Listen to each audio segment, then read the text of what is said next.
Ilang mga celebrities nakiramay kay Rufa May Quinto sa kanyang post. Muling naging laman ng social media si Rufa May Quinto, isang kilalang komedyante at aktres sa Pilipinas.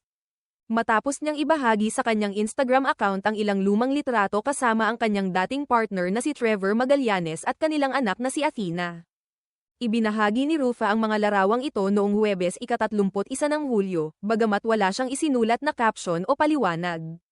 Malinaw sa mga larawan ang isang malalim na damdamin, pagbabalik tanaw sa isang yugto ng buhay na puno ng saya, ngunit tila ngayon isang alaala na lamang. Ipinakita ng mga larawan ang masayang sandali nilang mag-anak, na animoy sinasariwa ni Rufa ang panahong buo pa ang kanilang pamilya. Hindi naman ito nakalampas sa pansin ng kanyang mga tagahanga at kapwa celebrities.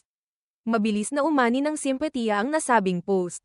At marami sa mga kilalang personalidad ang nagkomento upang ipadama ang kanilang pakikiramay at suporta sa aktres.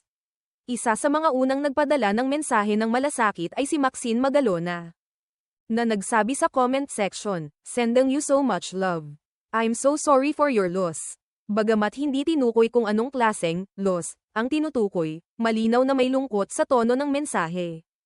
Sumunod naman si Jaya, na matagal ng kaibigan ni Rufa, at nagsulat ng, "Mare, I don't know what to say, please read my DM," na tila nagpakita ng kanyang pag-aalala at kagustuhang makausap si Rufa ng mas personal. Ipinahihiwatig ng kanyang mensahe na mas malalim ang usaping bumabalot sa aktres na hindi pa nailalantad sa publiko. Nagpaabot din ng emosyonal na suporta sina Alessandra De Rossi at Candy Pangilinan, dalawa sa mga aktres na kilala rin sa kanilang pagiging totoo at palakaibigan sa industriya. Sa simpleng paraan, ipinadama nilang nariyan sila para kay Rufa sa panahong tila may pinagdaraanan ito. Bagamat walang opisyal na pahayag si Rufa tungkol sa tunay na estado ng kanyang relasyon kay Trevor. Matagal nang napapabalita na nagkakalabuan ang dalawa. Si Trevor ay isang Filipino-American financial analyst na nakabase sa US. At pinaniniwala ang matagal na ring hindi nagkakasama ng personal ang mag-asawa.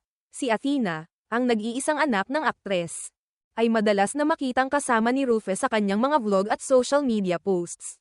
Kitang-kita sa mga lumang larawang ibinahagi ang saya at closeness ng mag-anak, na ngayon ay tila bahagi na lamang ng nakaraan. Sa kabila ng pananahimik ni Rufa sa issue, piniling magpahayag ang aktres sa paraang hindi verbal, sa pamamagitan ng mga retrato. Isa itong tahimik ngunit malakas na pahiwatig ng kanyang nararamdaman. Hindi man tahasang sinabi, dama ng marami ang emosyon sa likod ng kanyang post, lungkot, pangungulila. At marahil ay pagtatanggap sa isang realidad na mahirap tanggapin. Isa itong paalala kung paanong ang social media ay nagiging larangan hindi lang ng kasiyahan kundi pati na rin ng paglalabas ng mga damdaming hindi madaling sabihin sa salita.